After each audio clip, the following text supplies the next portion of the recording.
Hey Lakers fans, this is Jonathan Hernandez of the Lakers Legacy Podcast, and what did I tell ya?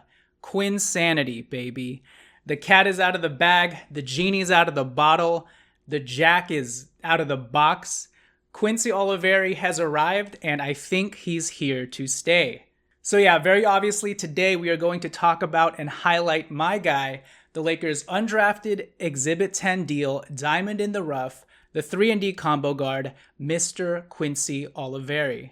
Because the 9 minutes of basketball that he played in the fourth quarter of last night's preseason game versus the Milwaukee Bucks was some of the most inspired, tenacious basketball that I've seen from a fringe basketball player trying to make the league since, I don't know, probably Jeremy Lin. Because Quincy Olivari left everything all out on the court, he showed up to the moment once again, and overall, he just played with such an infectious passion and joy on the court that's hard not to love and hard not to gravitate towards. And by the end of the night, Quincy had everyone on the Lakers roster, including head coach JJ Redick, rallying behind him. So yeah, we are going to get into Quincy Olivari's incredible fourth quarter performance in this video, and I'm going to highlight 3 specific keys to his game last night that I think fans should pay closer attention to. But before we get to all of that, if you guys haven't checked out my interview with Quincy Olivari, I sat down with him one-on-one about a month and a half ago. Make sure to catch that interview here, because Quincy Olivari is an even better person than he is a basketball player. High character kind of guy, very humble, super articulate and thoughtful, and just a hard worker overall. He's a very, very easy guy to root for. So check out my interview with him here. Also, if you haven't checked out my deep dive player breakdown video on Quincy Olivari's game, the same video in which I declared that Quincy would 100% overtake someone on the Lakers for a two-way contract, make sure to watch that video as well because it has a lot of good context into his basketball history dating back to his time in college, and it is 100% the most detailed analysis that you'll find about Quincy Olivari's game right now from a Lakers fan perspective, so check that video out as well. But enough of me puffing my hipster chest out on being in on Olivari Island very early on. Welcome to the island, by the way. We have plenty of food and boarding in the Citadel above, whatever that means. But anyway, let's talk about what Quincy Olivari did in last night's Lakers-Bucks game and get into my 3 key takeaways about Quincy's game that you should further take note of. First, let's talk about what he did in last night's Bucks game from a macro perspective. Quincy Olivari had 11 points, 5 rebounds, 2 assists, was 4 of 6 from the field, and 3 of 4 from 3, on a night when the Lakers went 14 of 44 from 3 overall. And he did that all in just 9 minutes of game time. He led the Lakers back from down double digits in the fourth quarter and was a huge part of the Lakers' 20-0 run. He also ended the night tied for a team-high plus 20 on the team. But I think even beyond the stats, what I'm pretty sure stood out to everyone was Quincy Olivari's boundless energy and activity on the defensive end of the court. His hustle, his physical pressing, him picking up full court, his relentless hounding of the Bucks' primary ball handlers, him fighting through screens, and as JJ Redick put it, just helping eat up the other team's shot clock on the defensive end. It was very inspiring and fun to watch. He made defense fun to watch. He was getting guys to pick up their dribble, forcing players into turnovers, running into illegal screens, and just disrupting the overall rhythm and flow of these players on the Bucks end. And that type of competitiveness and defensive fire that Quincy Olivari showed was just so fun to watch. And then when you combine that with Quincy's legitimate three-point shooting profile, the 3 of 4 threes that he hit, and you really don't have to squint very hard to see the outline of a 3-and-D player right there. In fact, he is a 3-and-D player, period. Okay, so now let's get into my 3 keys of Quincy's game last night that I want to sort of magnify even further. All right, for my first key, number 1, we have to talk about Quincy Olivari's rebounding. When I interviewed Quincy last month, he just kept emphasizing how much he loves to go after the ball and crash the glass, and how it was instilled in him so early on that if he wanted the basketball, he had to go get it himself. In fact, let's hear him verbatim right now. But I like to take pride in my energy, like how I approach the game, and how every game I always hear that I look like I'm having fun, and how I just like to crash the glass. I love to rebound. Yeah, I love to rebound. So yeah, Quincy loves to rebound. He has a real nose for the ball and knows how to leverage his strong, bulky frame to out-physical players for the board. Guys, I can't emphasize this enough. Last night, in just 9 minutes, Quincy grabbed 5 rebounds. 5 rebounds for a 6'3" guy. When it comes to going after the ball, Quincy Olivari could not be denied. He was beating guys to spots with his speed and then securing the rebound with real force and tenacity.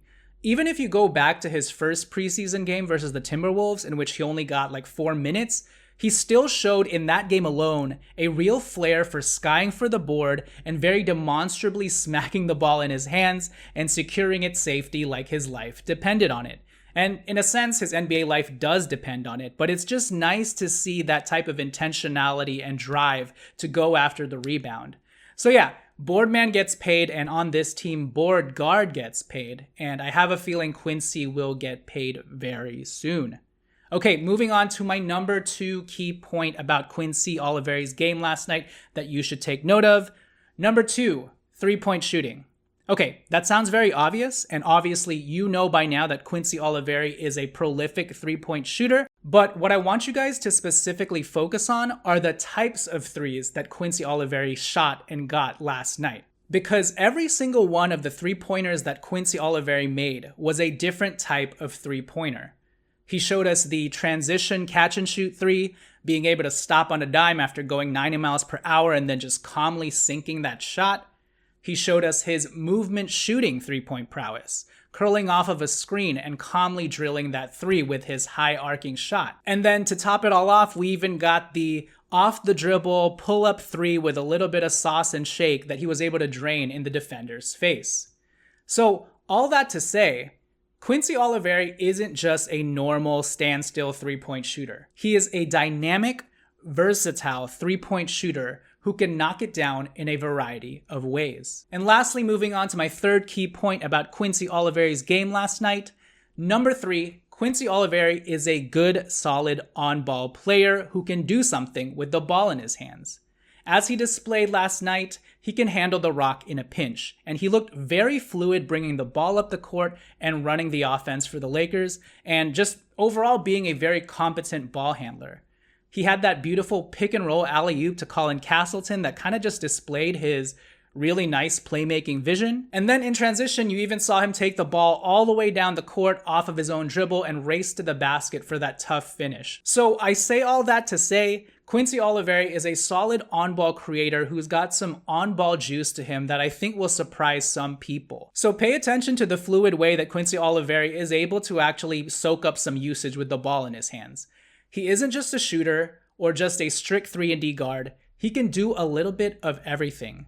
His combo of speed, strength, with his broad shoulders, he's like a running back at the shooting guard position. With his combo of speed, strength, on-ball skill, and pure 3-point shooting, he's the rare player who's a legitimate 3-and-D player, but one who also has some on-ball upside as well. And it is just so rare to find a legitimate 3-and-D player with 3-level scoring potential on a 2-way contract, let alone an Exhibit 10 deal. So yeah, those are my 3 key takeaways from Quincy Olivari's game last night that I think you guys should focus in on more, because what Quincy Olivari did on the basketball court in last night's Bucks game was more than just a feel-good, try-hard story.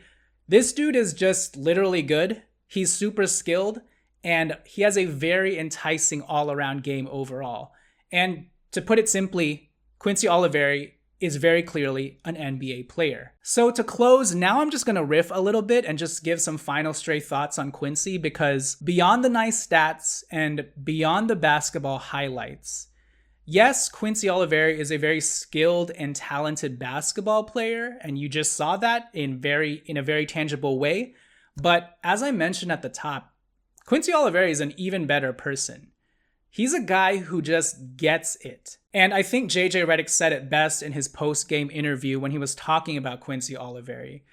Redick called Quincy the blueprint of what the Lakers are trying to get a few guys to do. The blueprint for this team.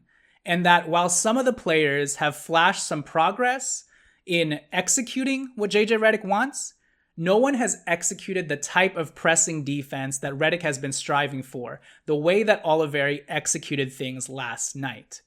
Redick was so effusive and detailed in his praise of Quincy Olivari that he was pretty much championing him as the poster boy of hard work and hustle that he wants everyone on this team to emulate. We're talking about a non-guaranteed Exhibit 10 player fighting tooth and nail for his basketball career, being used as the poster boy example of what JJ Redick wants out of this team. Quincy Olivari has been out hustling everyone, but apparently he can also outshoot them in practice as well. So yeah, I'm overall really happy for Quincy Olivari and happy to be known as the Prime Minister of Quincy Island. And in conclusion, I think Quincy Olivari is here to stay.